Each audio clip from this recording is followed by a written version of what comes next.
opening remarks, I request Mr. A.R. R.M. Arun, President SICKI and Chairman Wellingro Group to deliver the opening remarks. Sir, over to you, sir. Thank you, Bhavani. Am I audible? Yes, sir, you are. Professor Ganesh Vaidyanathan, Principal, Sri Venkateshwara College of Engineering. Mr. George Koshi, Chair, SICKI Employability Task Force and Head Learning and Development at Hyundai Motor India Limited. Distinguished speakers of today's panel session, and dear friends, a very good evening to each of you. On behalf of SICKI, I would like to extend a warm welcome to you for today's important session on demystifying the possibilities in co-engineering, the future of electrical, electronic, and communications engineering. Before I start my address, I would like to highlight a few thoughts regarding the ongoing pandemic. As all of you are aware, the devastation has perhaps continued for the second year with the second wave. And for sure, it's going to be continuing with us for some time to come. It's not going to be going away anytime soon. It's hence very important that we continue to ensure the three very important areas. Of course, we are all aware of it. And I wanted to take the opportunity to highlight it to each one of you so that we are able to follow through. Number one is to ensure the necessary vaccinations at the earliest. Number two is to continue to make sure that we follow the precautions at every point of time.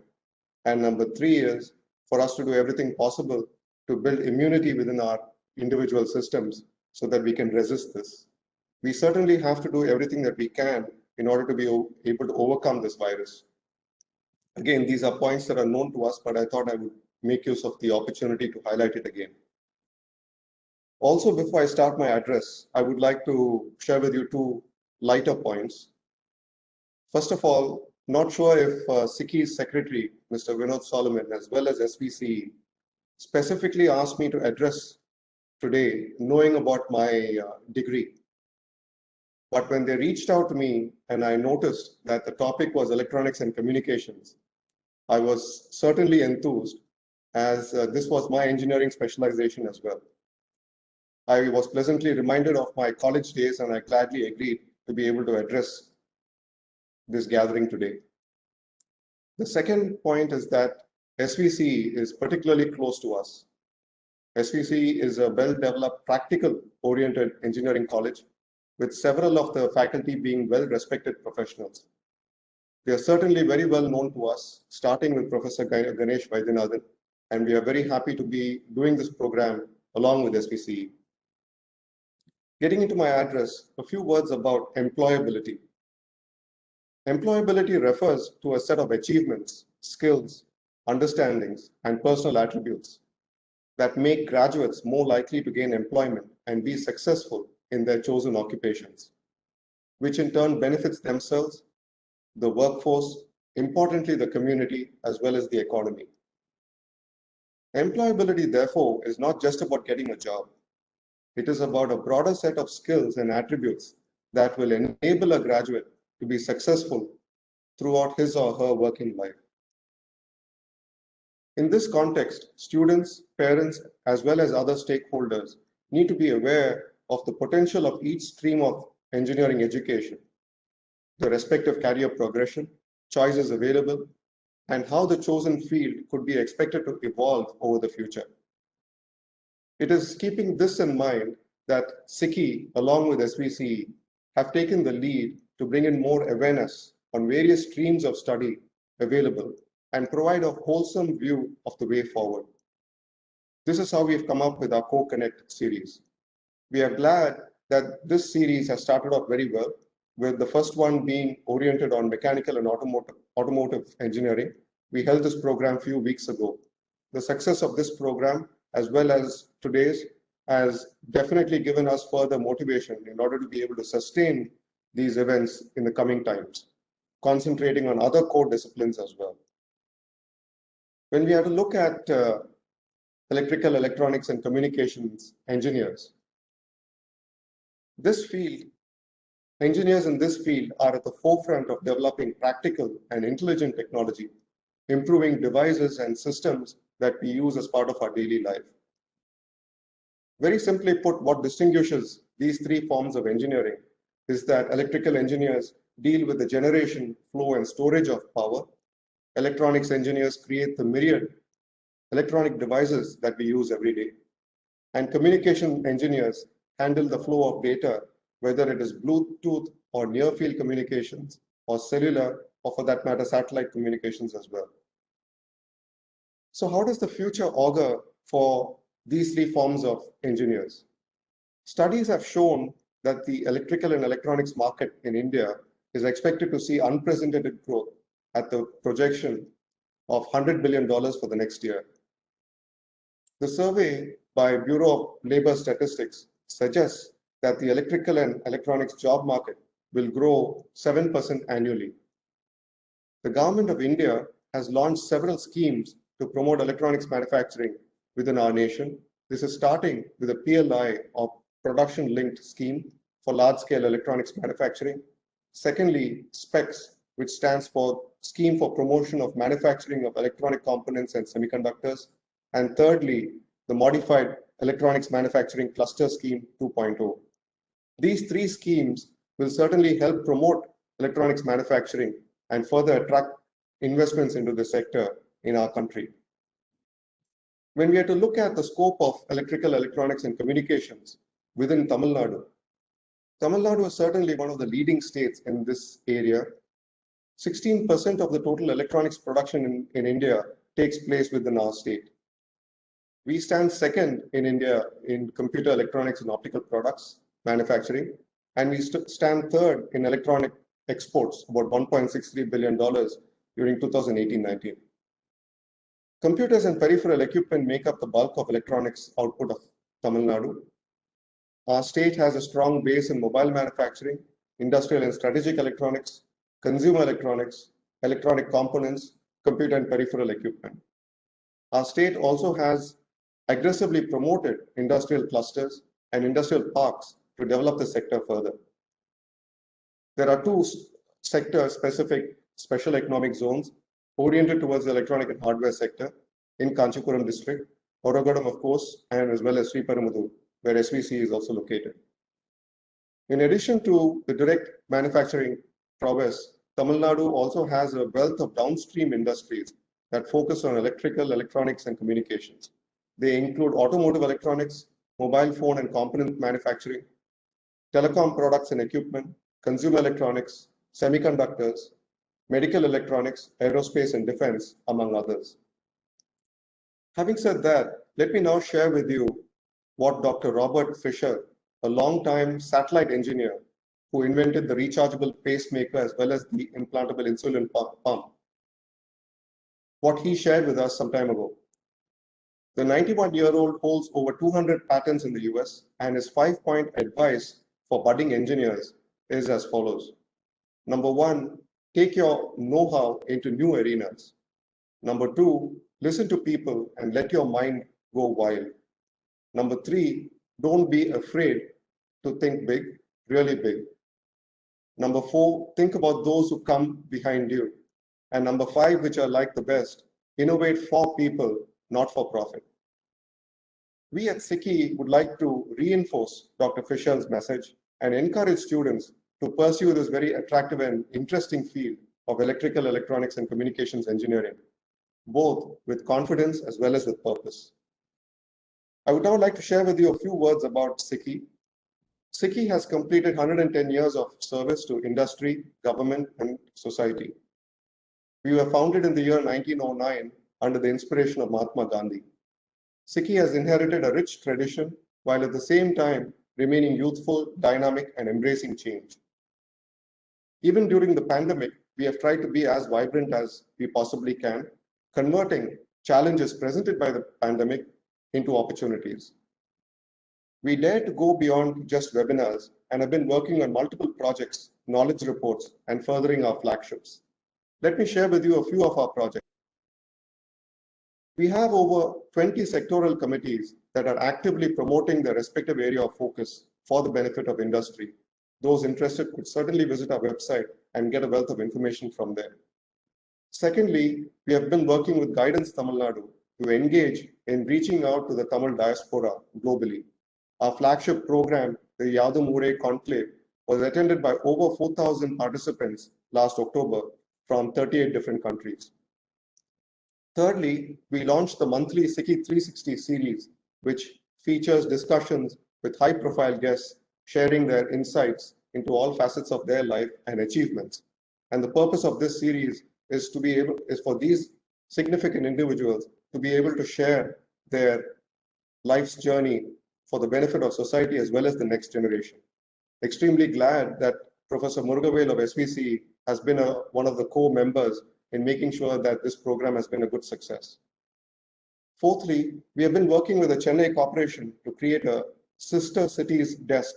This is in order to further connect Tamil Nadu cities with other world cities.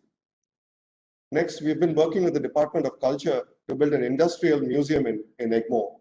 And we are certainly looking forward to ideas and participation in this. We would be following through on our plans within the next 4 or 5 months. Another area that I would like to also share with you is that of the readers' lounges. We've been working with the Chennai Metro Rail in order to set up these readers' lounges at each one of the train stations for the benefit of commuters. We hope that we can start rolling this out within the next 5 to 6 months. With those few words about SICKI, I would again like to welcome each one of you and thank you for participating with us today. We also would look forward to your continuing support in the days to come. Thank you very much and hope you have an enjoyable session this evening. Thank you, President. Thank you for your remarks. We had met Mr. Kirlosh Kumar, IAS, Secretary, Labour Welfare and Skill Development, who was very appreciative about this initiative. He immediately agreed our request to be the chief guest for today's event. However, owing to an unscheduled review meetings, he is unable to join us today. He has sent his regrets and we hope to have him for the next Co-Connect session. Now I request Professor S. Ganesh Vaidyanathan, Principal of Sri Venkateshwara College of Engineering, to deliver the theme address. Sir, over to you. Thank you, Madam. Respected President of SICKI, Sri ARRM Arun sir, and all the speakers who have gathered here. A very good evening to all of you, and also my greetings to all the participants who have gathered here. And I'm supposed to talk about the theme, why we have gathered here, because I think for every meeting, people who gather here, I mean, the participants are a kind of puzzled over what is the meaning of Co-Connect, why SICKI is organizing this session and things like that. So I'll just take a couple of minutes to just clarify why this session has been organized and what are the possible takeaways. What is the message that we expect to get from the experts? And in the process, what is that the participants intend to, take away, back from this particular session? The name of this session is Co-Connect. And as Mr. Arun rightly said, this is the second session in the series of, planned events, right? In various disciplines, especially the engineering disciplines.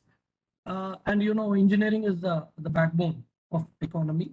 Of course, in the Indian scenario, agriculture was our backbone, and we are slowly, trying to also bring in engineering, the manufacturing, the IT sector. Everything is actually, taking a major chunk of contributing to our GDP, right? Here we have invited the prospective, the parents, the students, and even the current students, because whenever engineering institutions are many in our country. If I'm right in my understanding, more than 4,000 institutions are present in our country, and in the state of Tamil Nadu alone, we have more than 500 and odd institutions, with 30 autonomous institutions, which are more focused and working very closely on the curriculum to match the requirements of the industry. So under this scenario, the number of students or the prospective engineers is quite huge. So if you look at the recent trend that is happening in the society, right? See, we also look at the interest shown by the prospective engineers in choosing the various engineering disciplines, and what is the trend that we foresee in the society towards engineering. You must all have heard that in the recent years, it is not the engineering that is having the focus, but it's commerce. In fact, it's even difficult to get a seat in BCom, to do a BCom degree in Chennai-based colleges. I'm not quite sure about the other Indian states. I presume that it must be the same in the whole of the country as well, because India is the country where most of our actions are decided by if I'm not wrong in saying, a societal trend. Like, I look at my neighbors, I look at my friends, and I certainly get influenced in what I do. Like, say, my neighbor's son takes a particular branch of engineering, then I look at, see, it is not with any scientific basis that we mostly choose our career, but mostly, to please our society and the extended family. This is what happens in both choosing a job as well as, choosing a life partner, right? Because India is a country of that sort. So under these circumstances, we wanted, to bring about the awareness about connecting to the core sector. As I just started with to say the core, we can say the word core can be taken synonymous to the word nucleus. Right? We say nucleus family, where we have the grandparents, all the old people and the young people alike in the same family. The same way, core can be here be taken synonymous to the nucleus. We have certain disciplines, right, which which are quite old, and which have been since ages. For example, from the beginning of human civilization, food, clothing, and shelter have been the important needs, and that way the civil engineering or whatever, right? Civil engineering. Then later on, the man invented the wheel. Then they started to locomote, and there's a lot of development. Now, as Mr. Arun said, we are in the stage of Industry 4, fourth industrial revolution, which talks all about the industrial automation, the cyber physical systems, and many things. In fact, strictly speaking, this is not an era where the disciplines are fragmented. They are really cohesive in nature. In other words, today a mechanical engineer cannot be considered to be well qualified if he does not know one or two computer-based tools, or if he's not good in programming, by which he can impart some kind of artificial intelligence to the systems that he is designing. So I don't want to talk about all this technical stuff here. So ultimately, this is an era where this is more interdisciplinary in nature. However, the societal trend, this is the important thing that I would like to point out, and also I would like to put forth a request to all the experts here to probably touch upon these aspects, so that the people who have gathered here will be able to take away some good information, which makes them think wisely before they embark on their career options, right? Here, the societal trend as of now is to stick on to more of those disciplines which are more concerned with the applications, or probably, you see, you must all be knowing that when it comes to any engineering discipline, we either look at these disciplines can be called as engineering disciplines or technological disciplines, wherein technological disciplines more, orient towards the goods and services, or in other words, their focus is more on the applications, whereas the engineering disciplines focus more on the systems, right?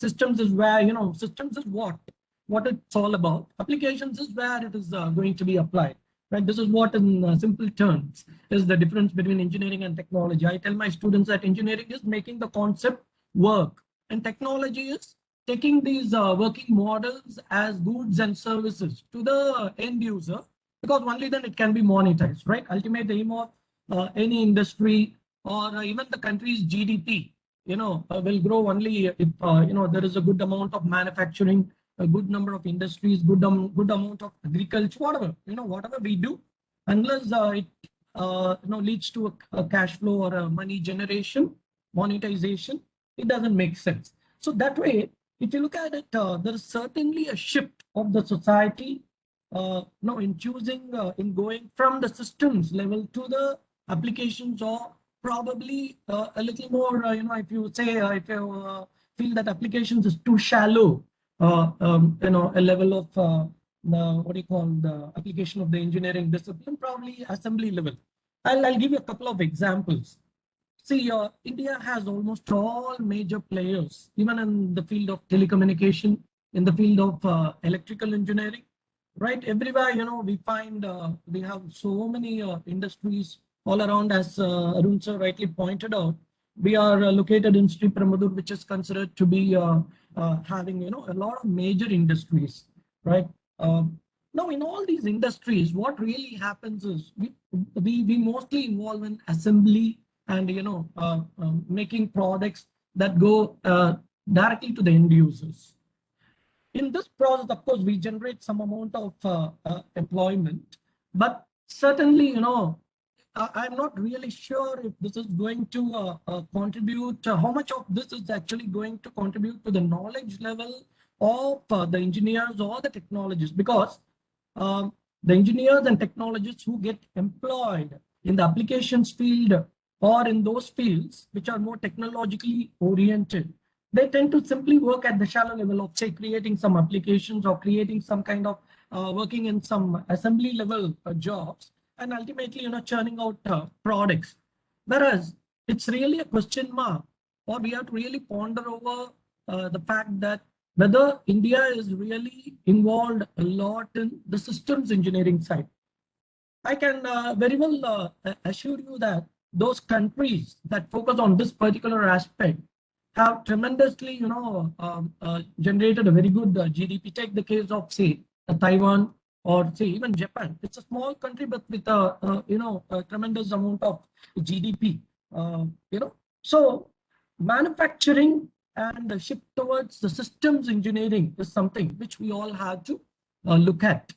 This not only enhances the GDP, but also, it improves the intellectual ability of the engineers, the future engineers, as well as, the intellectual ability of our country. India is very well recognized worldwide as, the Indians are considered to be very intellectually superior when it comes to the field of IT and software, right?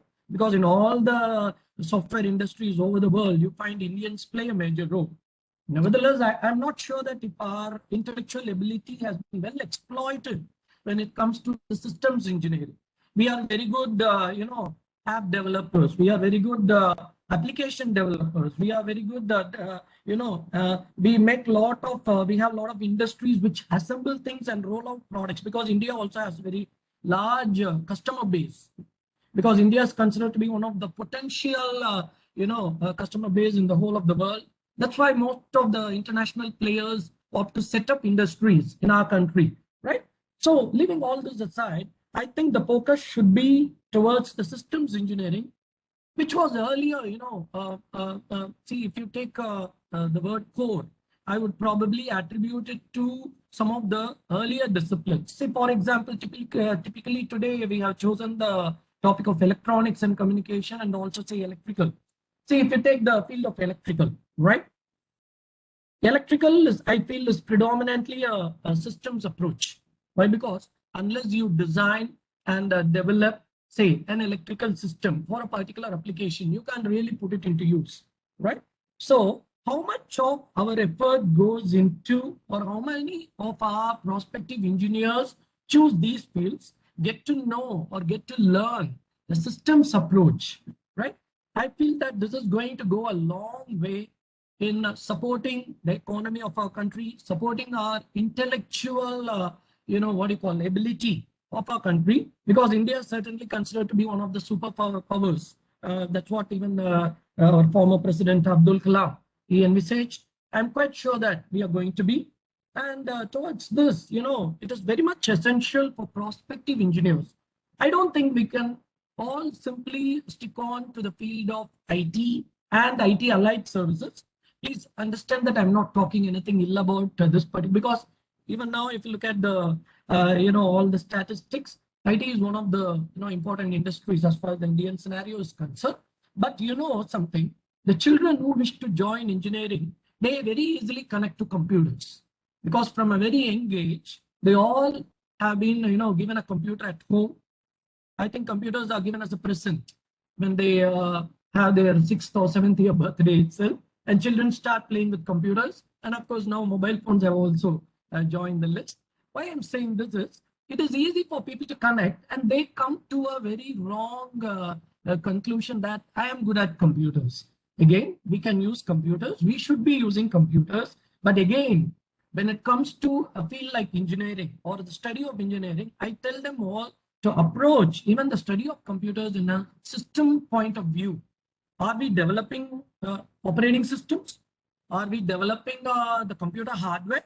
Are we developing, are we manufacturing, the components that are needed for the computers? Are we designing? Let us leave out some inhibition here and look at who are all the manufacturers who are involved in these kind of things. You will find that there are very few, organizations that are Indian here. Rather, India has most industries that procure these what you call components. We assemble them and we say it is actually assembled in India. So my concern or contention is that we should focus more towards the core. Again, if you take computer as an application, I want you to go deep inside the computer and don't simply stick on or get satisfied by what you develop as an app. Certainly apps are useful. Apps are very useful to reach the layman. For you to develop products, it's quick money. But in an intellectual point of view, I think I'm not really sure how much of contribution it is actually going to give, it is going to add to the knowledge level of the Indians. I'm quite sure that for this reason, many Indians, even after they graduate from our country, go abroad to specialize in a particular branch. I'm quite sure that these Indians will be able to tell the difference between what kind of study they did here and the study that they do when they are abroad in a good institution. Of course, evolving a core discipline and investing or to impart this kind of knowledge to the students, it certainly calls for a greater investment, no doubt about it. If I were to set a computer engineering in a college, it's quite easy. I need to just buy some 100 or 200 computers, put it in a lab, then my computer engineering is ready. But to set up an electrical lab or to set up a mechanical lab, especially as Mr. Arun said, in the current scenario, we are supposed to tell the students what is all about industrial automation. So to invest in a laboratory which has so many automated machines, say robots or CNCs or machining centers, whatever, all connected, it certainly calls for a lot of investment. So, of course, many institutions are trying to, venture into this type of imparting this type of knowledge. Why? Because this is the need of the hour. And SVC also is one among them. I don't want to leave this chance to say that SVC is very committed, to provide quality education to the prospective students. So I would like to just summarize by saying that the society is very well exhibiting a shift from the core. Okay, it is not only electrical. I say is the core. You take any kind of disciplines. Probably if you take even artificial intelligence, right? People make artificial intelligence applications, and some of them may say, no, I don't work only in application. I develop an infrastructure, say like a neural network, which generates this, which does this AI decisions. But my question is this: are we developing the hardware that is supporting this, which can support this neural network operation? Because neural network involves a lot of parallel processing. It is supposed to work very faster. So this is where I am saying that all of us should focus on, especially the prospective students, the prospective parents should understand that career is not about looking to our sides and seeing what our neighbors have chosen. It is all about the individual's effort, right? Whatever effort I put, I'm certainly going to have the prospects associated with it, with my effort. So that way, please don't look laterally. Look at what your child can do. Look what is important. Look what is needed to improve the intellectual ability of the child. Indian scenario is very promising, as Mr. Arun said. He talked about the PLI, right? Yes, Indian government is very particular about shifting the focus to manufacturing. Right from the PLI scheme, to the subsidies for the EV sector, right? India is very promising in terms of shifting to the core. So let us not blindly say that the IT sector is the only the promising sector. Yes, it is promising, but it's not that if everyone goes to the IT sector, just imagine what will happen. Then it will only result in unemployment in that sector too. So let us put our own individual efforts to see to that this kind of myth is busted, and by listening to various sessions, awareness sessions like this.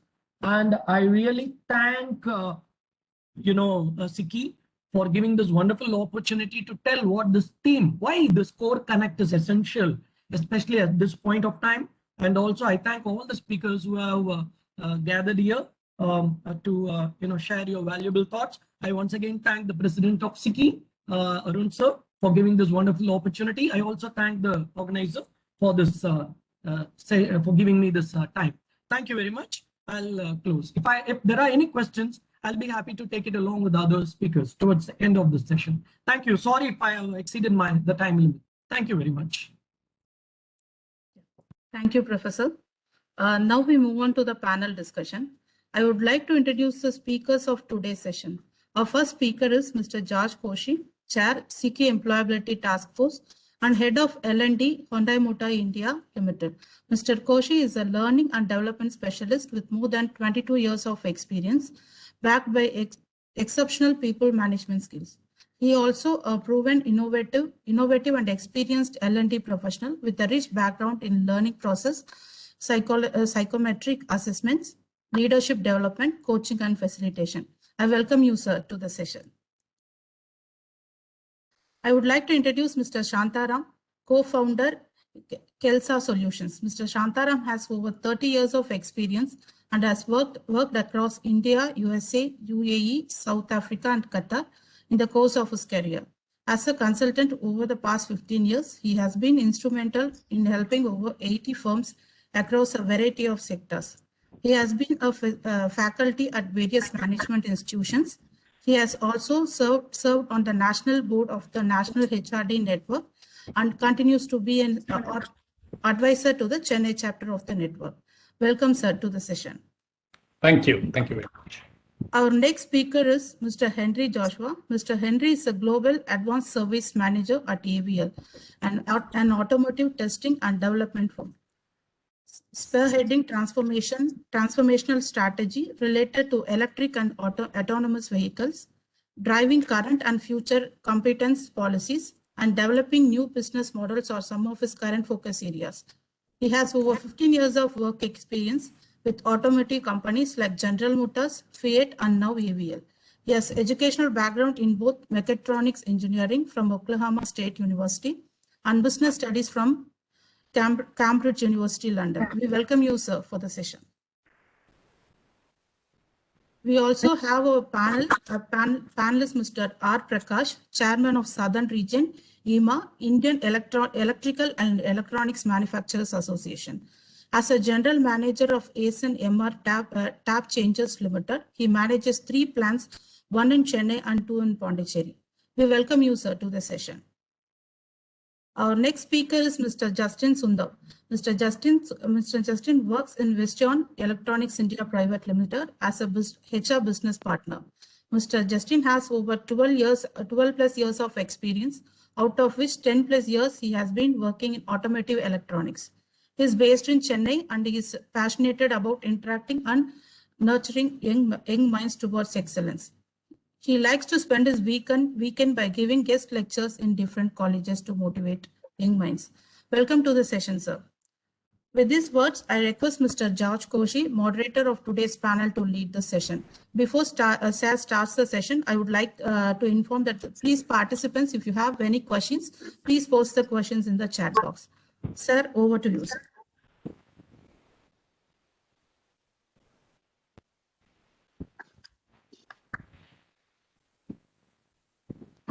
Sir, we couldn't able to hear you, sir.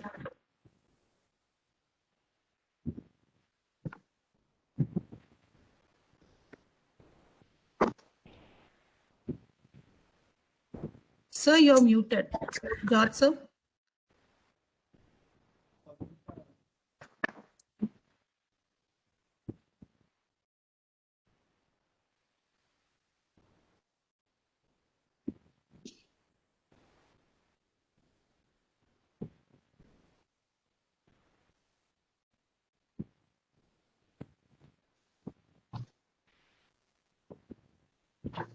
In the meantime, let's make a quick check. Are you able to hear me from here? If you are able to hear me, just give me a feedback, please. Shantaram?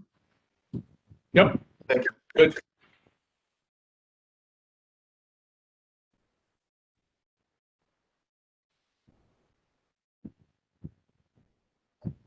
No, sorry. I think this unmute option is coming to me. I think it should be rather directed to Mr. George Koshi.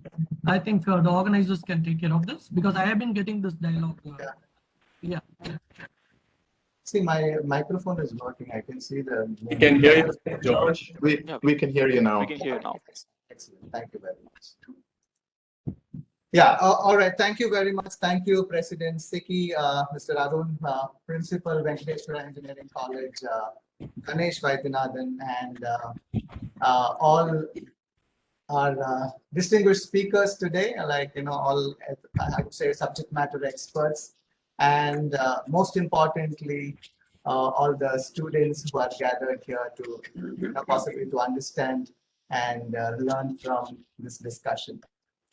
In fact, the most important part of this discussion should be what the students should take away from from the panel discussion, and probably we should set some goals in terms of 2 to 3 things that they are going to take away from this discussion. In fact, the topic for the discussion is demystifying core engineering, and it's the first webinar was on mechanical engineering and automobile engineering, the future of mechanical and automobile engineering, and this is the future of electrical, electronics, and communication engineering.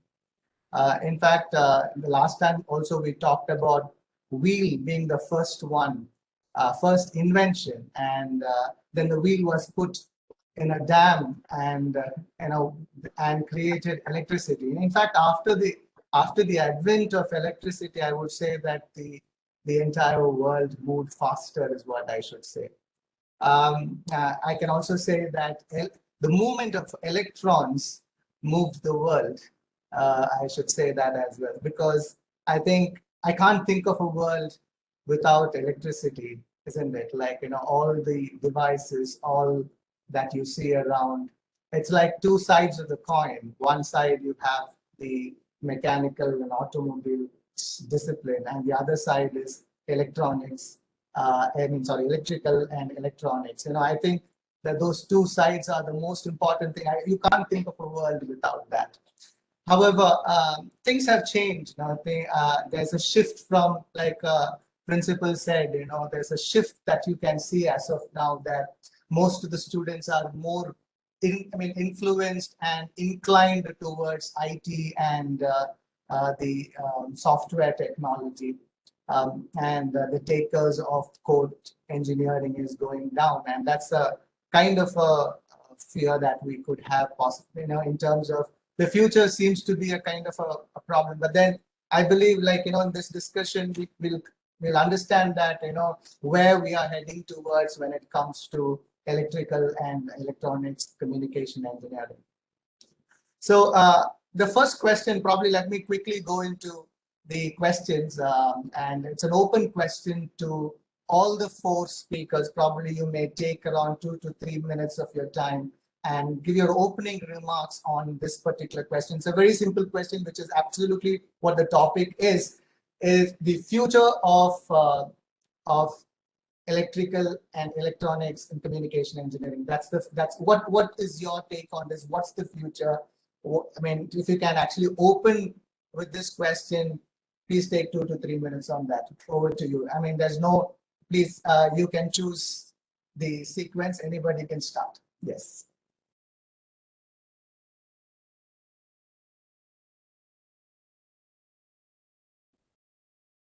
Henry, you're muted, Henry. Yeah, I was muted until now. Can you hear me okay? Yes, Henry, go ahead. Okay. Well, if it's okay, I'll go first, or just to facilitate here. I think a question in the mind of many today participating is engineering worth studying? If I study engineering, what would my future look like? Yep. The important words to focus here is not just engineering or worth, I think the important word to focus is future. The rule is simple. If our skills are relevant for the future, you are wanted. If the skills are not relevant, it's the other way around, right? So how can one know what kind of skills are relevant for the future? No one has the crystal ball, but then there are certain promising trends to observe and specific to electrical, electronics, and communication. And I would like to point to three specific things in this opening remark here: change, cross know-how, and connected. I think many already mentioned that the entire industrial world is going through a critical transformation right now. The Lux Institute released about 20 transformatory topics you can look up online. About 40% of these topics are directly tied to electrical, electronics, and communication, among from 5G to solid state batteries. Mobility and automotive is a very key significant point. What used to be the pride of mechanical engineering is now changing hands to electrical, electronics, and communication engineering. There are no more engines or transmissions. Instead, there is electric motor and inverters. Power electronics and high voltage lines are taking over hydraulics and mechanical systems. We can even go into this microcontroller and those topics. But these points, these changes specific to automotive, we project about 30 to 40% increase in electrical engineers' needs. Here in Germany specifically, it's a huge need. Yeah. So the transformation brings challenge, the change brings challenge, but with it, it brings huge opportunities. And as engineers, I think we love solving challenges anyway, right? So the second point for cross knowledge, it's important to look beyond the traditional electrical and electronic industries. For example, biology. You might know this name, Neuralink. It's a company that's founded by Elon Musk in 2016. It's about planting microchips in the brain to solve diseases like Alzheimer's, insomnia. Now, the embedded controls, who was doing? Electrical, electronics, and the communication people. Now, you can also look into electrochemical industries, which is coming up. Beyond the technical, you should also look into cross-lateral skills, which is important to make yourself relevant. Are points like economics, government policies, behavioral economics. These are something, and communications. These are something you want to hone, better your skills as well. As a third point, and the last point, I would like to say connected. I don't mean IoT, in Internet of Things. I think this you know, and you might have heard about this many times. I'm talking about being connected to Mother Earth, ecological connectivity. I think the scorching heat and the stringent regulations are pushing us towards sustainable engineering. Electrical, electronics, and communications will play a huge part in the future of renewable energy and concepts like circular economics. The G7 countries in the last 1 year has pledged 147 billion in 1 year towards clean energy between January 2020 to March 2021. Now, these will reflect in opportunities. Sustainable agriculture, sustainable food production. Now, this is another connected topic as well. So as a conclusion, I would say as electrical, electronics, and communications engineer, I believe the future has a strong set of opportunity, both from employability and entrepreneurship perspective. Focus on your core fundamentals, grow your lateral skills, and stay curious. There are important complementary skills, non-technical skills required to make you more competitive. But I guess we will have a chance to speak about it more during the Q&A session. I would say stay hungry. I'll copy what Steve Jobs said. Stay hungry, stay foolish, be curious. Yeah, with that, I will conclude my opening statement. Thank you, Henry. That was like you started with a positive note in terms of like, you focus on engineering, but focus on the future. And you talked about the three things like change, cross know-how, and connected. That was pretty good. Thank you so much, Henry. Like, the other speakers, you can take over. Who's going next? Shantaram? Okay, all right. Prakash. First of all, good afternoon to all of you. It was a wonderful session. Thank you for inviting me to be part of it. I hope you're able to hear me well. Yes. Yes, Prakash, go ahead. I'm an electrical and electronic engineer, core engineer myself. So I think I stand better qualified to share about it, having managing 3 factories. See, electrical sector, I differentiate, I basically differentiate into 2 sectors. One, electrical and electronics. What holds for electrical sector and what holds for electronic sector. The electrical sector had a good past and have a better future. The per capita energy consumption of India stands somewhere close to 1050 kilowatt hour today. If you compare with countries like China, which is standing at 3000 kilowatt hour, and USA, 12,000 kilowatt hour. So this would mean that India had a tremendous growth potential in the electrical arena. So this would mean that better investments, better manpower requirement in this sector. Second, when it comes to electronics, India is a net importer. Whereas when it comes to electrical goods, India is a net exporter. At an average, the electrical sector, I don't include the electronic sector, the manufacturing, almost it is 2% of the GDP. And every 1% growth in the GDP needs 1.2 time growth in the electrical sector. See, some of the major things are happening in electrical sector. Number one, as you know very well, that the renewable energy space is growing in a hectic pace. 75 gigawatt has been invested, another 300 gigawatt of power has been planned for it. So it means more you invest on generation, you need to double up the investment on transmission and triple up the investment on distribution. That means every value chain from generation will add into more and more investments and employment opportunity in this sector. That is why I said electrical sector have been very positive past, have a very good positive in the coming future. As you know very well, in electrical sector, unlike other sector, it's very important for the students to know that electrical sector, unlike any other sector, competing well with China. If you look at the global competition at various countries, when it comes to gathering orders, executing projects, we are competing both in terms of cost as well as with executions.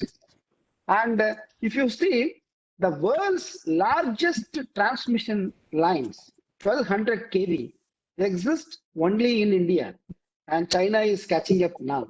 So, well before India, world is experimenting with 400 kV, then 500 kV, then 765 kV. We invested heavily on 765 kV space, and we also had a line for 1200 kV. That means the enterprising things and all 200 kV manufacturing took place in India only. No external country come and invested on this. Technology is developed by Indian companies and executed by Indian companies, which clearly shows Indian electrical engineer has the guts, audacity, and capability to hold on the global engineer. So this is the reality as far as the electrical sector is concerned. See, another reason why I feel that electrical sector will bound to go is the capacity addition, the generation capacity addition, because generation is a source of the energy. Then that reflects into transmission and distribution. The capacity additions are going to go up between the year 2021 to 2030, the span of 10 years, this is bound to go up by 412 gigawatt. This would mean a huge investment.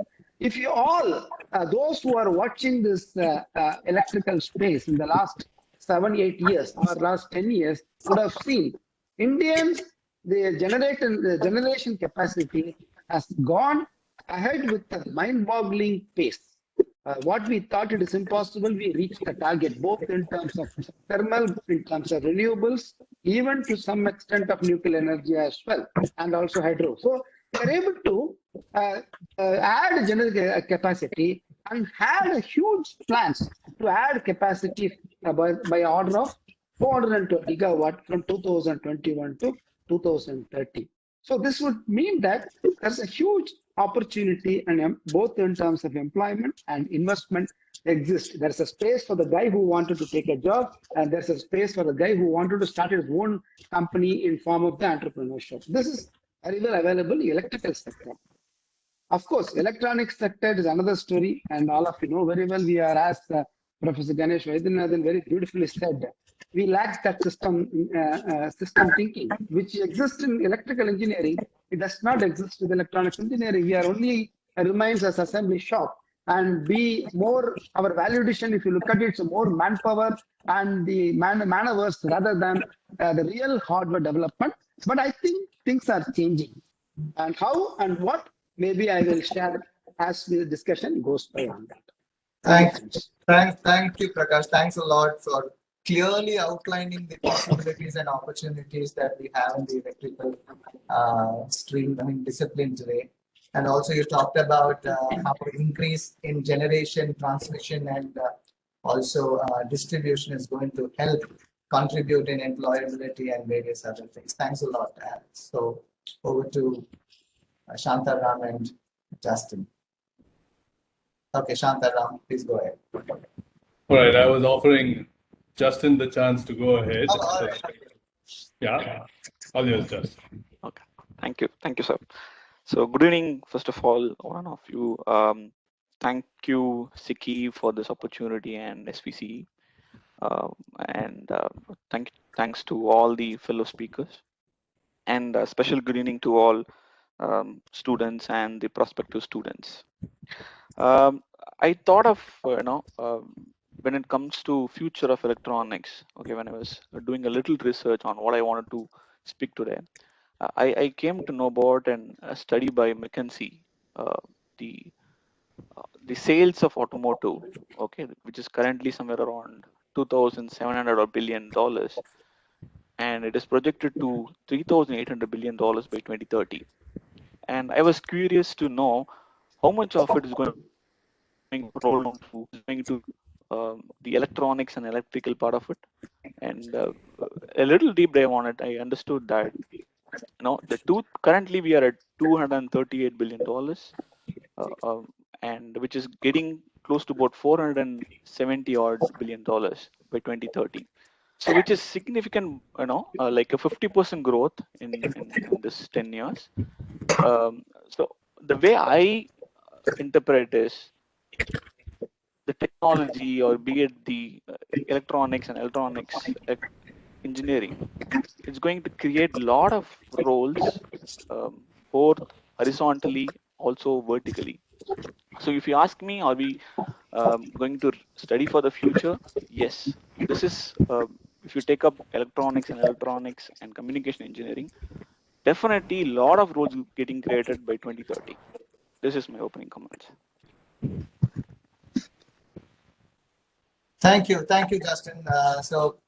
In fact, Justin spoke like a true HR person. We have a kind of a good blend of speakers here. We have two HR consultants, and then we have two speakers who are subject matter experts in electrical electronics and also mechatronics. So Prakash and Henry are the subject matter experts in electrical and electronics and mechatronics, and we have Justin and Shantaram for HR. So probably I'm looking at diverting the questions in these two areas. So Shantaram, for your opening statement, please.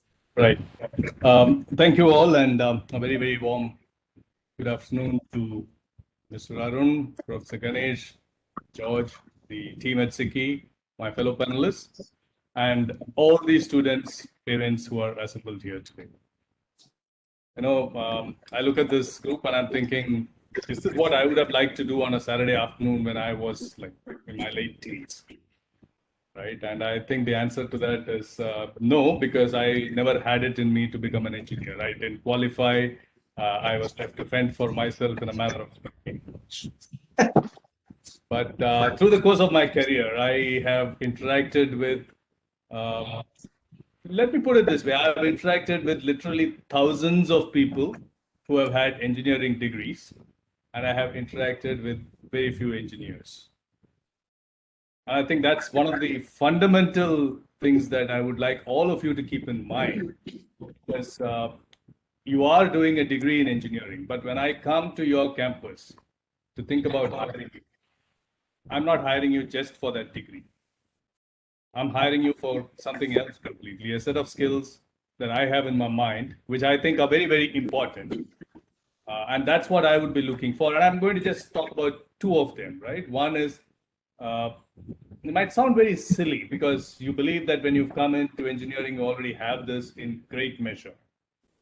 But believe me, the skill to read and to be able to read voluminously and to make sense of that reading is something that you need to pick up now and start practicing it day after day. If you think your textbooks are big, if you think that you've got a ton of stuff to study right now, you've got too much to read, you haven't seen anything yet. Your first job, you will be, I mean, all the past history of the organization you're joining, the reports, the project plans, everything is going to come at you, and you better be good at reading them and making sense of them. Closely associated with that skill of reading, it's in my mind, the skill that you need to develop in being able to figure out how you are best at learning. Whether we like it or not, we have to read.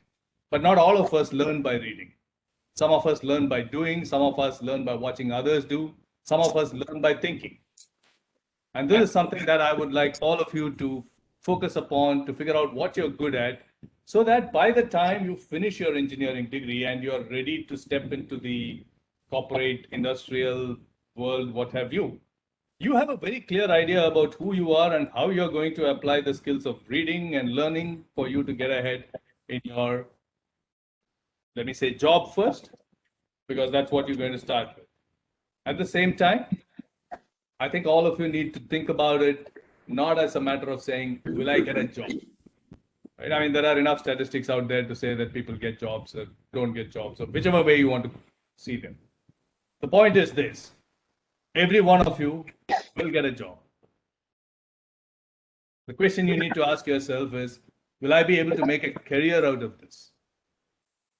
Do I have it in me to build on this job, the next, whatever other experiences I get, to make sure that over the span of 20, 30, 40 years, I build a body of work that is truly satisfying to myself, has a lot of impact on the community around me, and I have been able to deliver a great value for anybody who has been in touch, right?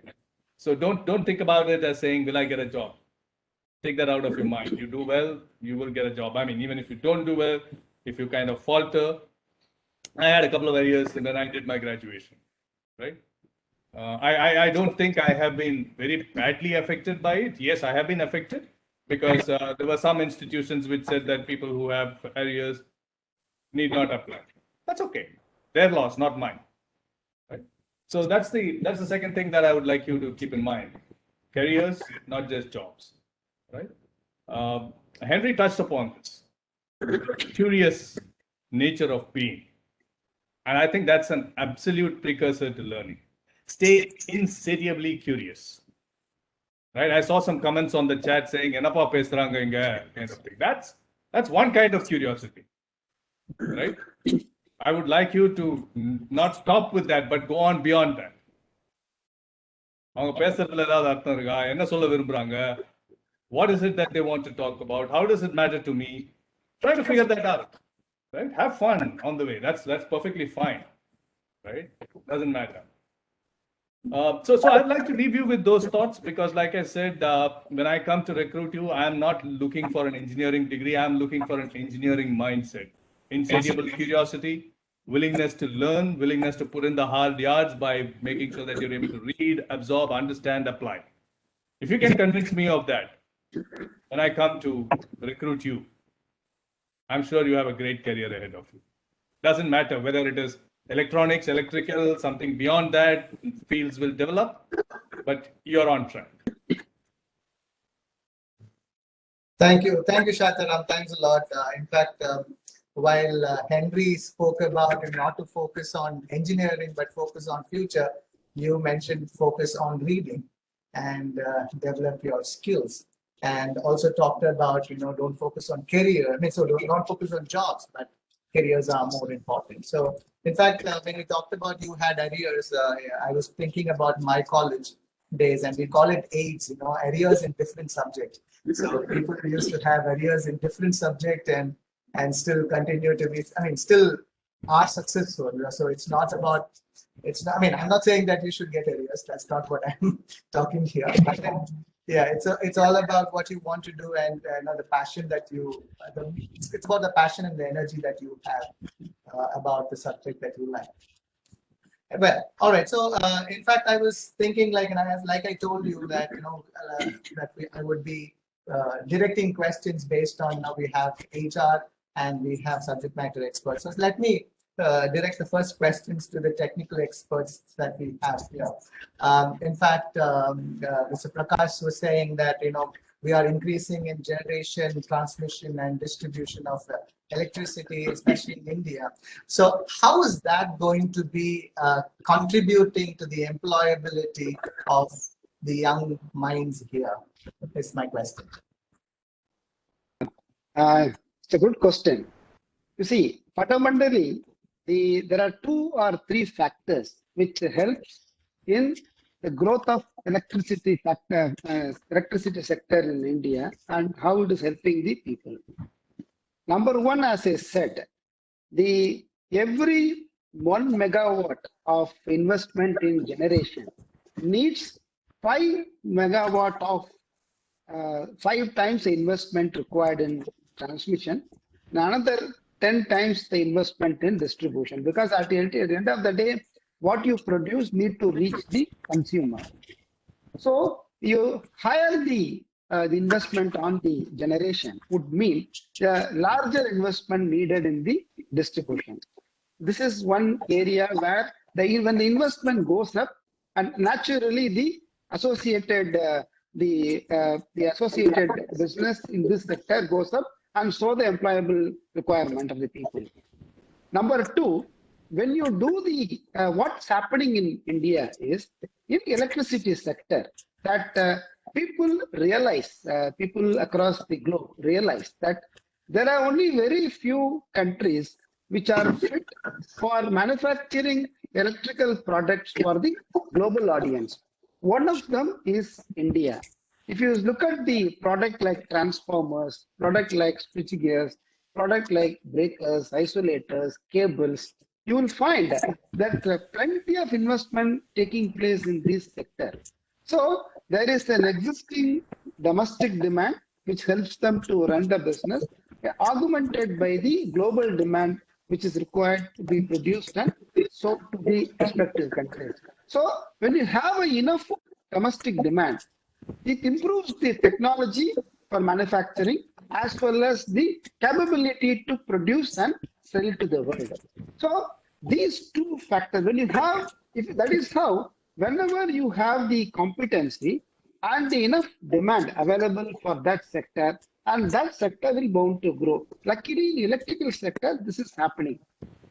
Second part is that one of the problem which is plaguing this industry is the profitability. You see, as you know very well, that electricity 10 years before is not a political subject, and today electricity is a sensitive political subject. So every politician wanted to take of the electricity provision given to the villages or cities. Uninterrupted power, no longer uninterrupted power is a luxury. In fact, people wanted an uninterrupted quality power in the cities and as well as in villages. So the profitability, when it becomes a political subject, it naturally brings the attention of the administrator to this particular sector. If you look at it, because it is a sensitive subject involving people, the government is not able to charge the lower strata of the society, whether it is the poor and downtrodden people, or whether it is the agriculture sector or certain sector. They are not able to charge since it is a political subject. So the profitability, when it is getting affected, it naturally reflects on your investment required in this sector. So government, what they did very judiciously, I would consider that more than the kind of manufacturing schemes which government brought, the government recently in the recent announcement, Nirmala Sitharaman, the Ministry of Finance, has announced about 3 lakh crore package to make this distribution sector profitable, more than the investment on the incentives for the manufacturing sector. This will be a game changer for the distribution industry. Once the distribution industry become profitable, it goes back to the generation, makes the whole thing profitable, and there will be enough investment on that. So this is already started happening in this sector.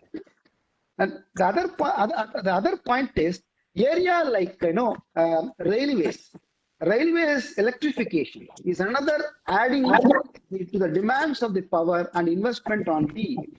If you look at the about 10 years before, whatever the railway related equipments we used to import from UK and other countries, and today 98% of the product which are supplied to the railways, whether it is the metros, whether it is normal railways, are all made locally in India, including the engines, including the transformers required for requiring the lines, cables, everything is manufactured in India. So railway electrification is going on a mind-boggling space. Railways alone contributes almost a budget of 1.2, 1.3 lakhs crores. So this is adding to the demand in the electrical sector. So this is why I said that the more investment is taking place in this sector, and also the industry is slowly becoming profitable, which will ensure additional investments and additional business and more employable people on this. Another last point what I wanted to say is, which is from my personal experience of running this factory for the last 30 years, is that about 18, 19 years before, there was a huge brain drain. I'm not talking about the brain drain of abroad. I talked about the brain drain of electrical engineers to the IT sector. Any bright electrical engineer wishes to take a job in IT rather than electrical sector. This is reversing, largely because on 2 counts. One is the improvement in the salary in the electrical engineering. And of course, they realize this slowly. This is also dawning upon the young minds that whatever the artificial lighting in the computer cabin, as the president the professor rightly mentioned, actually I'm not against any sector, being a manufacturing man myself, but then they realize the real life lives in the where you do everything by your hand, develop and start working on that. So the salary gap between IT and manufacturing is reducing, making it people to come and start taking this as a career. This trend I am seeing across, being in EMA, Electrical and Electronic Manufacturer Association, I am seeing this. Now we are able to get better talents. So we are able to invest on R&D and other sectors as well. All that put together, I feel electrical sector will see a good growth. And electronics sector, with the right amount of approach, the government also has been helping in making a better HR policies, whether it is the hire and fire or better social security packages, all that also helping the manufacturer to invest more. And I am sure things will reverse in the electronic sector as well. Thank you, Prakash. Thanks for that comments on the improvement, the increase in railway electrification, and even why there's a kind of attraction. It's because of the political pressure that the system that we have in our country. So they're bound to increase, in terms of employability, and the scope of electrical discipline is increasing. Thank you. And Henry, do you want to add any thoughts to this, like for the same question, or no, I think I agree with what he said. The the point I would say in terms of prospect is many of the industries are changing, right? Which is what I emphasized during the start. Focus on that. And also the lateral part of what Prakash has mentioned as well, the industries, policies, what the governments are. These are really trendsetters. They're indicating. Typical trendsetters are going to be your technology breakthrough, regulations and policies, and the economic status of wherever you are. I think the world has anyway become a global village. So the opportunities, it's not necessarily only in India or so, but I think you should start developing a more global view of what's happening. But I think from a technical point of view, I think Prakash added good points. Thank you, Henry. Now let me move towards a HR question. So I've heard of when it comes to engineering, electrical engineering, especially electronics and communication engineering. I've heard of few roles like electrical engineer. So when you join an organization, you'll be a trainee electrical engineer, and you actually grow up the ladder. But then it's mostly electrical engineering. That's the kind of a role, or engineer in different fields. So the role that I've heard of is very, very limited. So just wanted to ask, just to help the students here, what are the other roles? Probably it's not just vertically, but then even horizontally. What are some of the other roles that we have, or probably we can think of, when it comes to electrical, electronics, and communication engineering? That's a question, and that's to Shantaram and Justin. You've put me in an absolute spot out here, George, because I am furiously trying to think of what are the other things that electrical engineers can do, especially at the time they just step out of college. Right? I'm sure there's a ton of other things that can be done, but again, I'm going to take it slightly off track, because I'm once again going to look at it in terms of how would I, as the HR person in any organization, look at somebody who comes and joins me as an electrical engineer, or as an engineer, or as anybody, right? The first thing that I would look at is to say, yeah, this person comes with a certain amount of technical know-how. She is smart, is able to figure out answers to questions that are being posed. Unfortunately, you also have to keep in mind that when a fresh engineer comes out, it's not like the organization has been waiting there for this person to come and then solve problems for it. Problems keep evolving, right? And when you join in, you find that it is very mundane. You come and say, "Oh, what the hell is this? I thought I'm going to do, earth-shattering stuff, and you're asking me to, screw a wire into the right place or some nonsense stuff, right?" The point is, when I see you working, I'm looking at it in terms of saying, how involved are you with your work? How are you trying to learn from every single experience that you have? How are you working with the people around you? How are you connecting with them? Not just to learn from them, but also to inspire them to do better. Are you somebody, we have this thing in HR where we talk about what's called the Locus of Control. Are you a person who has a strong internal locus of control? Or are you somebody who is a puppet who is being manipulated by what other people say and do about you, right? And if you really want a career, if you want to think about, saying what are the other roles that I can play, having established my credentials as an electrical engineer, what other roles can I play? That will open up if you have, like I said, a very, very strong internal locus of control. You believe in your skills, you believe in your abilities, you have a clear vision for where you want to go, and you're not going to be worried too much about, waiting for instructions. If nobody comes to you and tells you stuff, you will figure out what needs to be done and you will go ahead and do it. That is the kind of people that, like I said, who are more valuable for any organization in any position. It doesn't matter, right? And really, that's what I would be looking for from anybody any fresh grad from SVCE. If I was to come to campus to hire, I'm looking for examples of these. Thank you, Shantaram. I know it doesn't answer the question that you asked me, George. I'd rather, play to my strengths than try to be manipulated into doing something of what I don't know about. No, but then you mentioned it like, your locus of control is going to move you, whether it's vertical or horizontal, like, it's your skills that would, that's very true. Probably Justin can add more thoughts or insights on this. Yes. Yeah, George, thanks. Like technology and growth is fascinating. The roles also, started to fascinate. A lot of new designations are started to come up. I can name a few. Like, initially we had only, a systems engineer or a network engineer, service engineer. Now a lot of roles are getting added. Okay, a field test engineer, a debug engineer. Consider the cost of the commodities. We have a lot of rework engineers getting introduced, and a lot of field application engineer roles. Okay, because we develop, as we know about the technology, the shelf life is very less.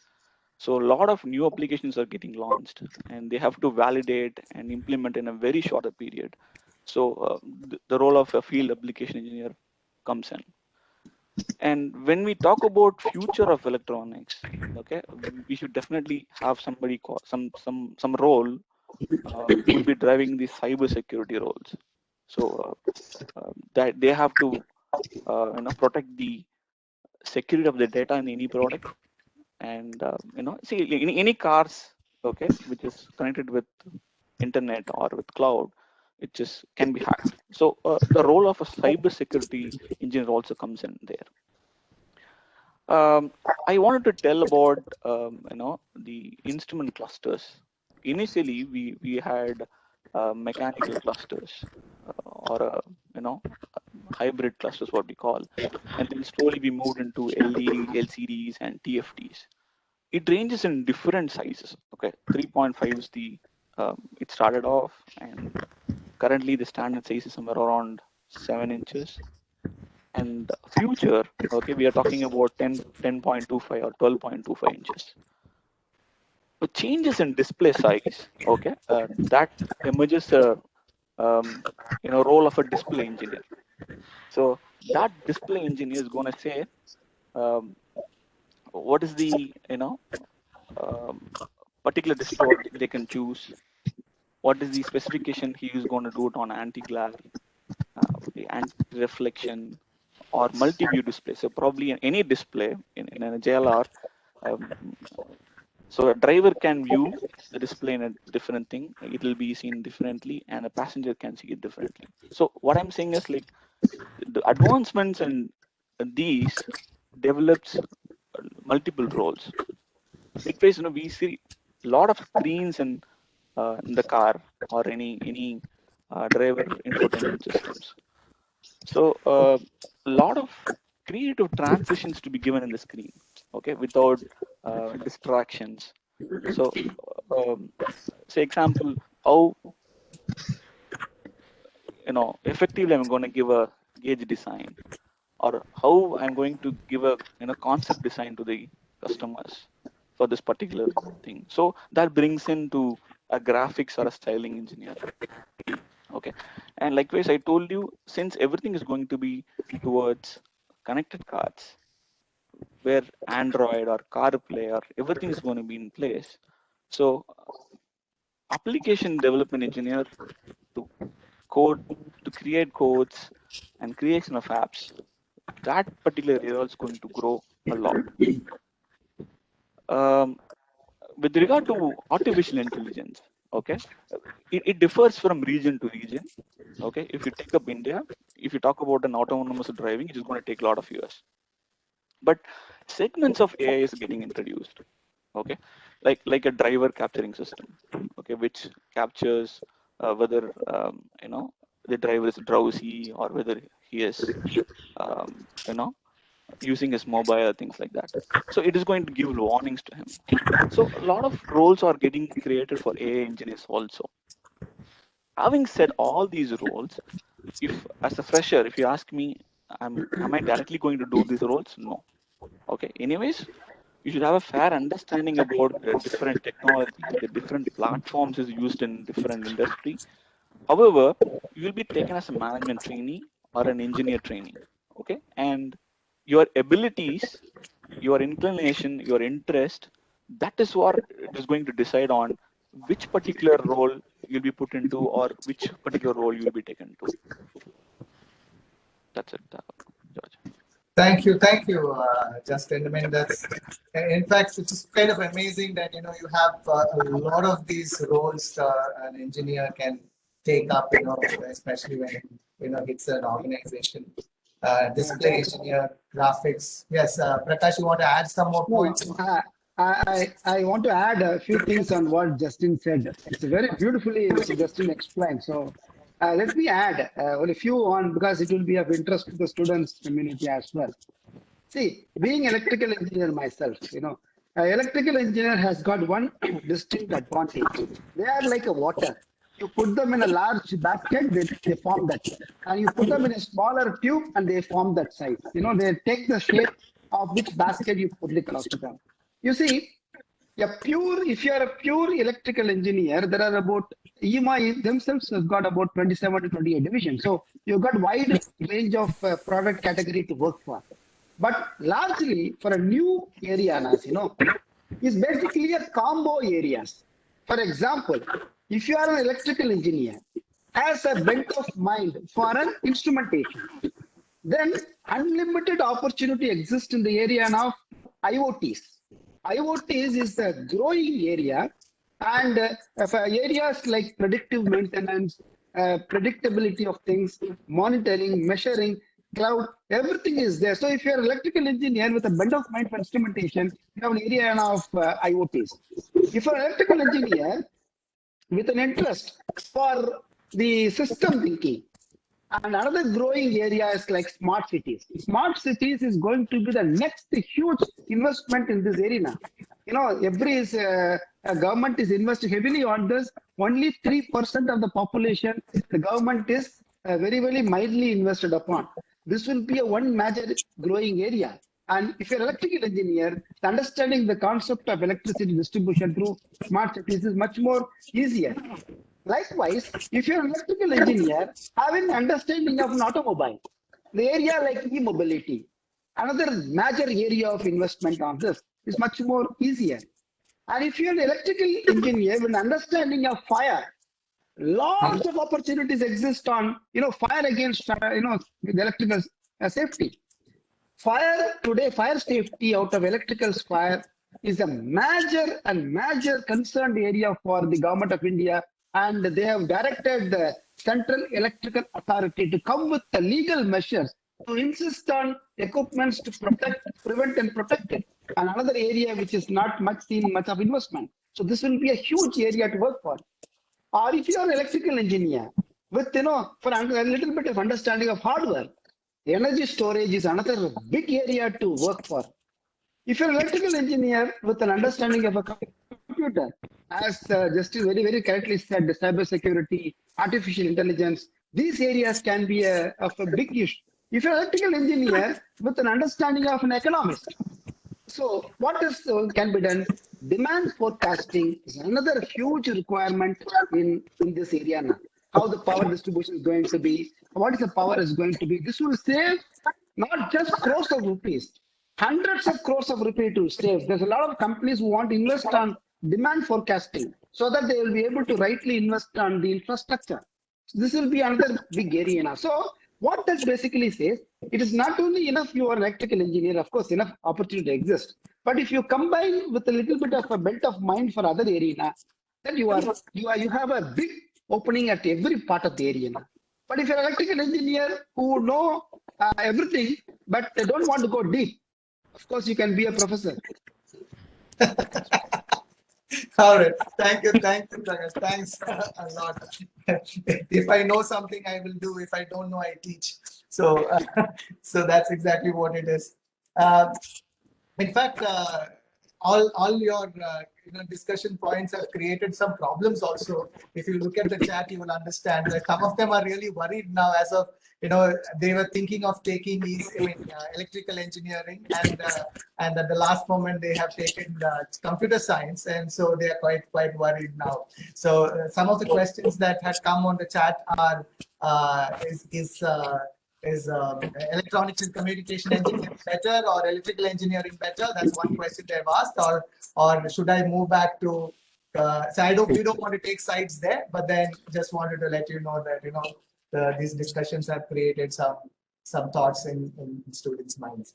I just wanted to talk about with respect to some of the other areas that Prakash and Justin talked about. Just wanted to direct this question to the technical experts again, in terms of what are some of the probably students even after taking electronics and communication engineering, what are some of the areas that they should upskill or cross-skill on so that they get employed better? Or probably even, when I say employability, is not just getting work in getting employed in an organization, but also to be an entrepreneur as well. So what are some of the skills that they should upskill or cross-skill so that it will be better for them? That's a question. Over to Henry. Thank you. That's a very important question. I would also try to address the, the discussion that's going on the chat as well. Let's start with the cross-skilling question, to be specific. I think Shantaram touched this already. Yeah. Only the technical part of the skills is not going to make you successful. I mean, from my personal experience, the ones who actually, just because someone scores the highest mark in the class, the topper, doesn't mean that they are actually going to end up in the best position at work. There are other skills. What are these skills? I think those are the questions, right? Let's start with the thinking process, the thought process. I did my bachelor's in India, but then I moved out of India since then, did my master's in the US, and then later the business schooling as well in Cambridge, right? There was a difference. The difference was when I was studying at this time, maybe now it's changed. A lot of our educational teaching or the courses was brain oriented. I think we need to shift a little bit more towards the mind oriented. What do I mean by that? Brain oriented is we focus on muscle memory, memorizing things, or a logical thought process, or getting our hands on skills like the software tools and things like that.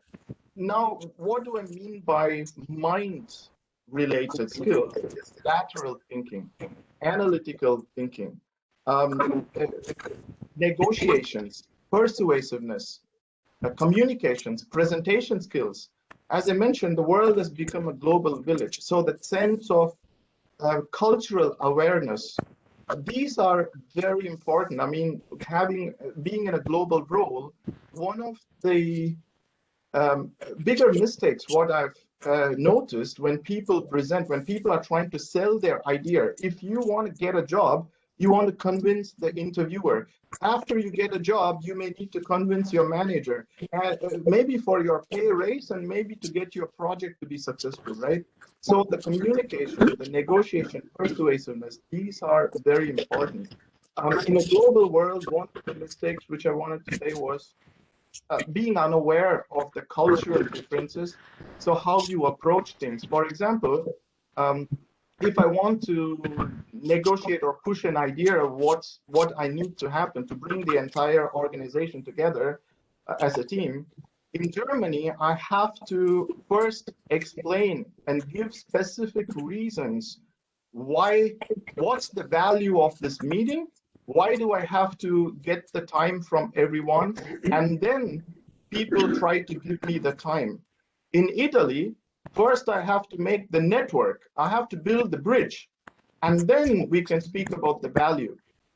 So I think those kind of lateral cross skills, apart from the technical part, I think these would be very helpful to include either as a part of our educational system, or these are things that people can take interest and do it by themselves. There's plenty of courses online from LinkedIn or YouTube. It's amazing. I think what you need to have is self-interest, and you can make it this by yourself too. There are amazing books as well. Reach out to me on LinkedIn or anywhere. I'll be happy to share some of these interesting books and papers, or even YouTube videos that could help you in this direction. Let me take another 1 or 2 minutes, please, and then address the chat question. ECE or EEE or CSE? I don't think EEE or electrical engineering and communications is in competition with computer science. I think we are in competition with the relevance of the industry, not with the discipline. So I don't worry about if it's electronics and engineering or CSE. That's not the competition. I don't think it's the right question to ask. And second, instead of focusing on the discipline, should I focus on EEC or CSE? Maybe it's a trick to ask yourself, to ask which industry are you interested in?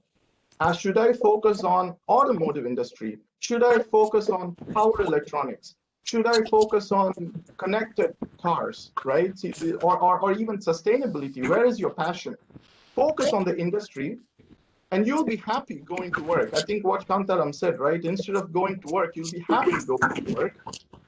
So focus on the industry. What you will realize, as the third point, I will conclude with that. Every industry is not exclusive, meaning no industry is only mechanical based or electrical based or computer science based. You need a cross partnership approach, meaning, let's say, take this automotive, right? Since we are discussing about that. Microelectronics, I mean, a core engineer, if the CSE guy, the AI expert or the data analytics expert, what is he going to analyze on, or how should he analyze? What should he build the AI algorithm for? Some core engineer, some subject matter expert needs to provide that info. Same way, the other way around. If I'm a core engineer, sure, I can develop my own Python and little bit of skills, but I do need a skilled implementation partner to make the entire car work or the entire application work. So you definitely need, it's a partnership question. It's not a competition question between electrical engineering or computer science. So I think that would be my perspective on this discussion. Thank you, Henry. You beautifully put it in a very good way. Like, it's not a competition between streams, but collaboration within streams. I mean, that's something which is very, very good. In fact, I was thinking about it, like, if you have a robot, like, robot is a mechanical, discipline, and then you need electronics to actually support it. You have a lot of PCBs attached to that, and also there's a lot of software that actually makes the robot work as well. So it's a kind of a collaboration that makes any industry work. And we talked about industry 4.0. It's a kind of a collaboration of all the disciplines of engineering. Excellently put. Okay, so in fact, I just wanted to, is there anybody who would want to add to what Henry said? No, all right. So let me ask, in fact, we've gone through a pandemic, and pandemic has given us a new normal in terms of, that's again one of the probably anxieties that students might have in terms of that the IT and the software industry went, it was going on and they could work from home and stuff like that, but then the core engineering, they had to go to offices, and it's basically a kind of a glamour industry is what I should say. So what's your take on that in terms of, when you look at electrical and the core engineering, especially in a pandemic situation like this? Anybody can respond to this question.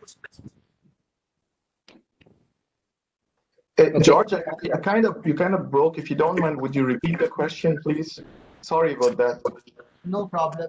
So Henry, what I was asking is like the pandemic gave us a new normal in terms of like we work in a different way altogether. Like, we have work from home, and mostly you saw that IT and software engineers, had the opportunity to work from home, and they continued to work and be employed and stuff like that. But then when it comes to core engineering industry, they had to shut down. So what's your take on that is the question.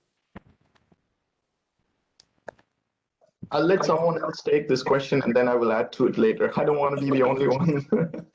No, I will answer this. I personally face this being heading 3 plant, especially manufacturing sector. Since I personally face this, so this is more a personal opinion rather than an industry opinion. The pandemic offered more opportunities than the threats. Okay, let me explain you why. Number one, the manufacturing sector in India, especially electrical, and so I believe the other sectors as well, has never utilized the technology offered from the communication area. I don't think any manufacturing company, which is very common in IT, to use the video conferencing facility, the basic and fundamental video conferencing facility, never existed for a manufacturing sector except in very high international and multinational companies. And today, even a school student goes through the users, they know how to use the video conferencing facility and the vice versa. So this has provided a better cost saving measure for a manufacturing sector. Okay, number one. Number two, the manufacturing is not only about physically come and work in the manufacturing factory. It has a whole amount of support functions as well, whether it is the marketing, whether it is a finance, whether it is a research and development, R&D, whether it is a service. They're all are all managed the way the IT sector manages themselves. The only area where it saw a little bit of a difficulty in is the physically bringing the labors to the plant. And there was a coping up issue, but then later that got streamlined. And you'll be very surprised to see this. As a EMA, we took a survey, and 90% of the companies said during the pandemic their bottom line went up. Unlike, which is unusually which is contradicting it by the thinking, traditional thinking. But then they said 90% of the companies said their bottom line and cash flow went up in that particular year. I would not attribute a single reasons for that, the whole set of the reasons for that. I think the pandemic offered enough opportunity for India, for the Indian manufacturing sector, especially electrical engineering sector, to understand when you do a budgeting, please plan for unexpected events as well, the black swan events as well. So this lesson has come in the pandemic times. Sure. In fact, yeah, that's right. In fact, I work for a manufacturing company, and I moved from an IT company to a manufacturing company, and I've seen that things have changed in a manufacturing setup as well, where most of the meetings are happening on WebEx and virtual media. So it's kind of an opportunity for manufacturing setups as well. So that's a good take. Thank you, Prakash. And Henry, you said that you will add a few thoughts as well.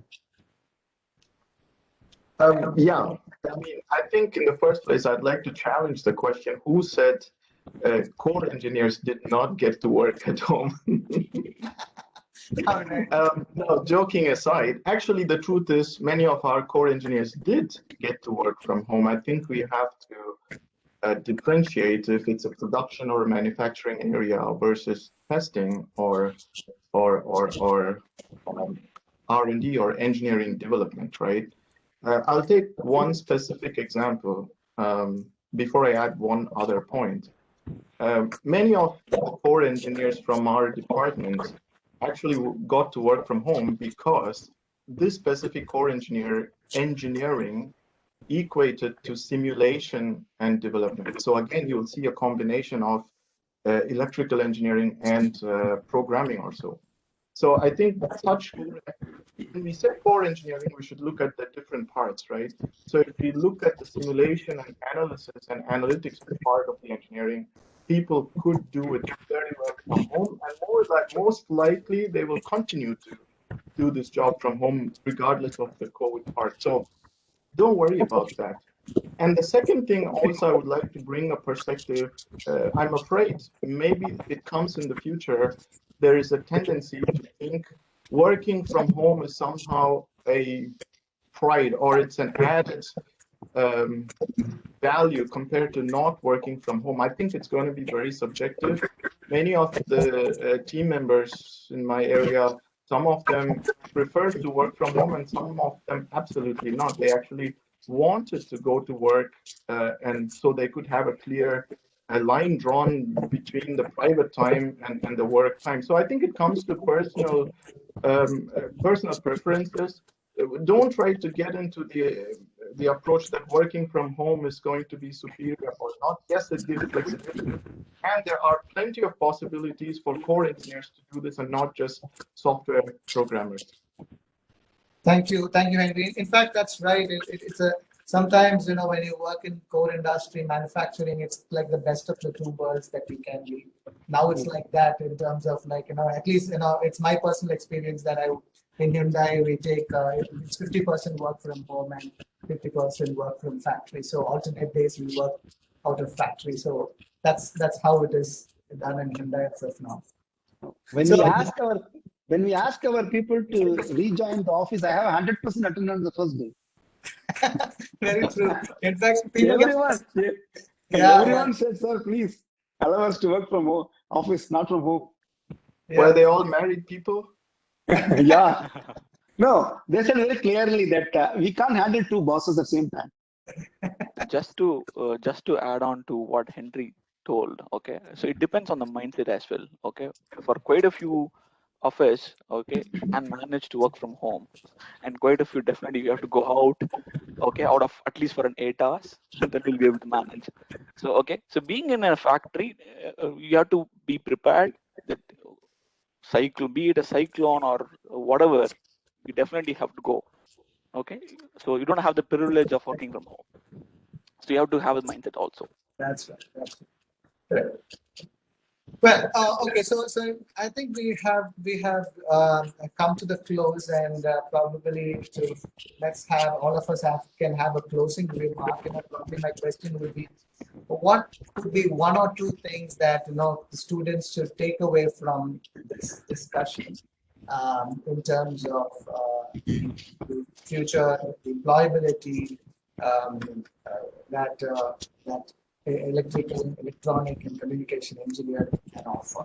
So, what are the one or two takeaways that each one of us and the speakers can want to provide? And then we will close the discussion. If I can kind of talk about it, I mean, I'm looking at all the comments that are coming in, and somewhere I'm very disturbed by the nature of the questions coming out of saying, have I done the right thing? Is this better or is that better? This whole aspect of, moving from FOMO to JOMO. Fear of moving out. Yeah, fear of missing out to the joy of missing out. There are so many things out there in the world. You are not possibly going to, explore them all. Right?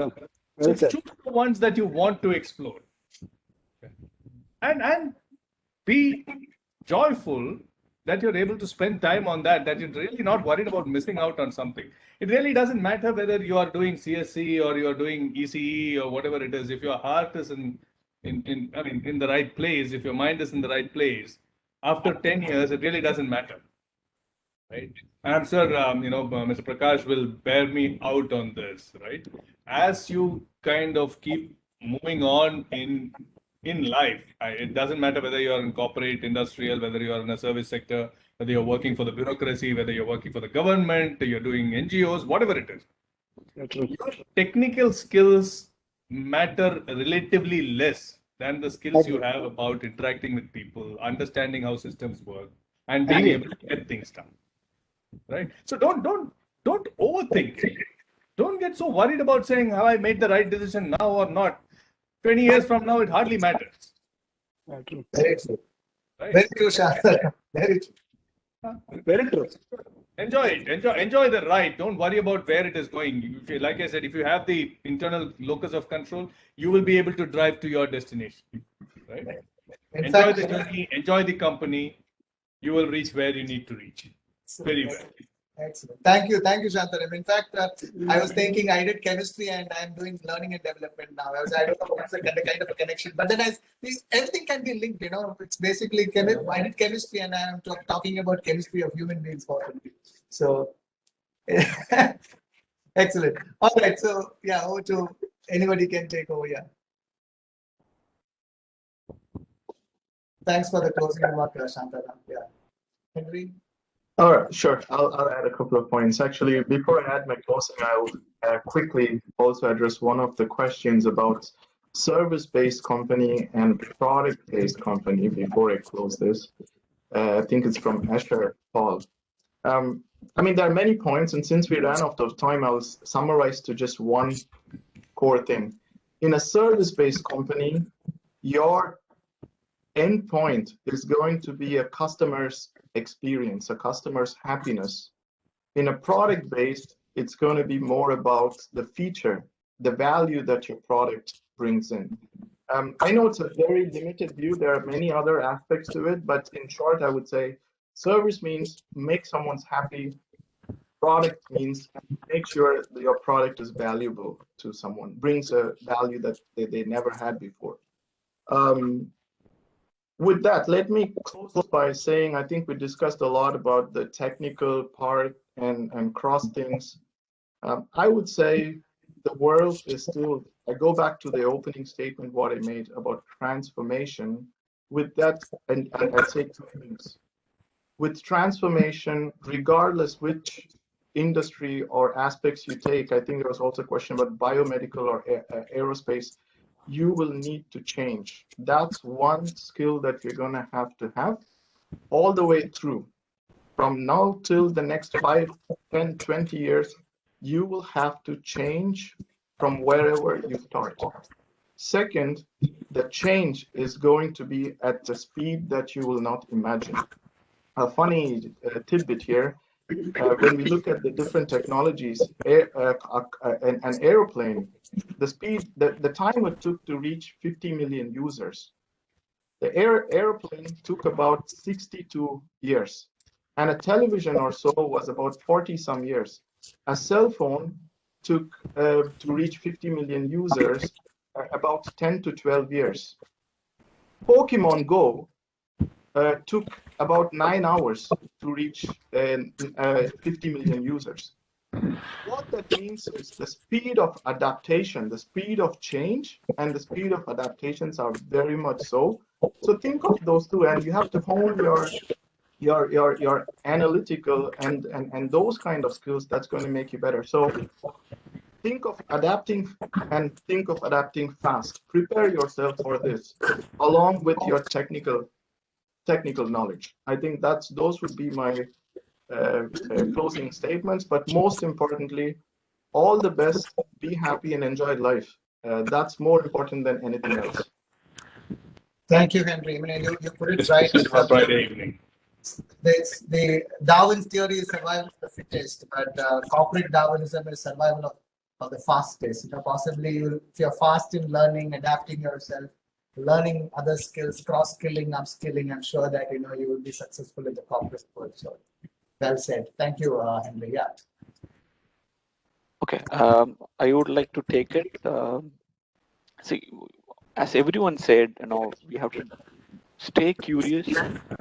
By staying curious, you will try to, bring in some clarity to your mind. And with the clarity, I request all the students to follow what different companies, the different technologies, different platforms, and keep improving their capability.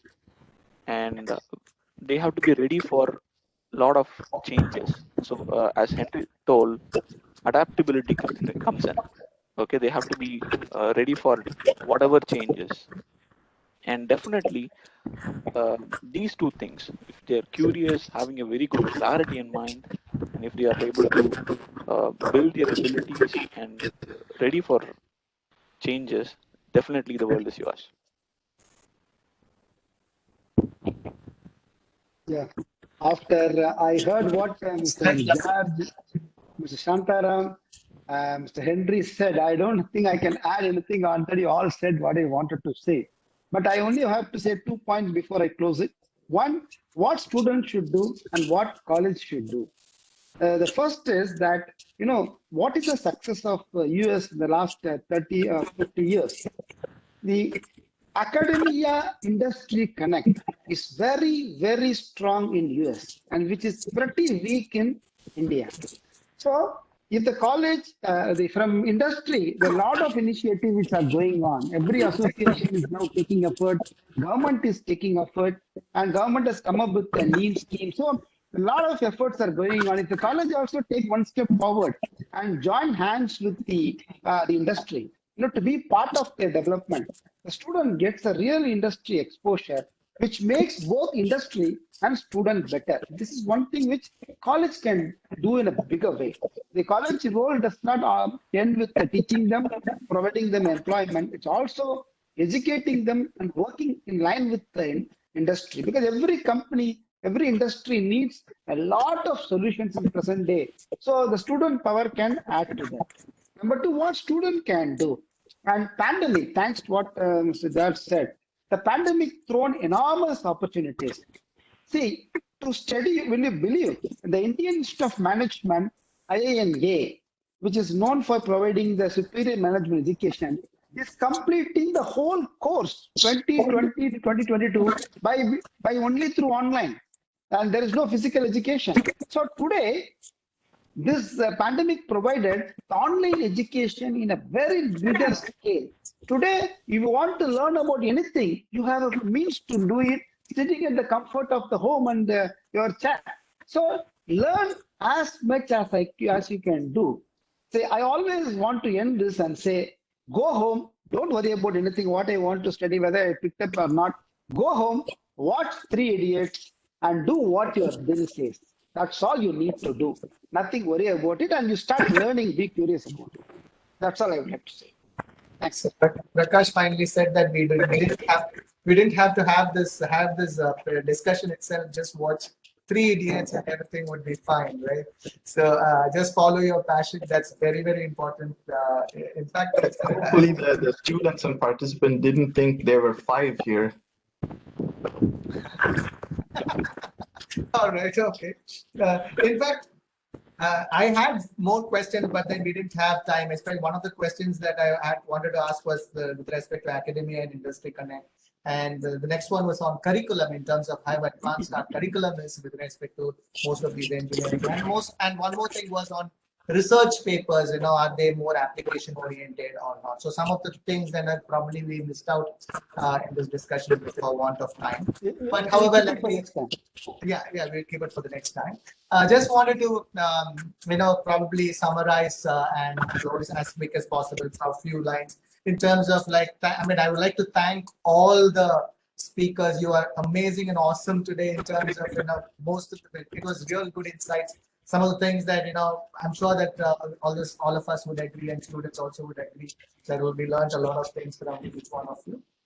In fact, you talked about the tremendous opportunities that all these core engineering can provide, irrespective of the field that that you choose.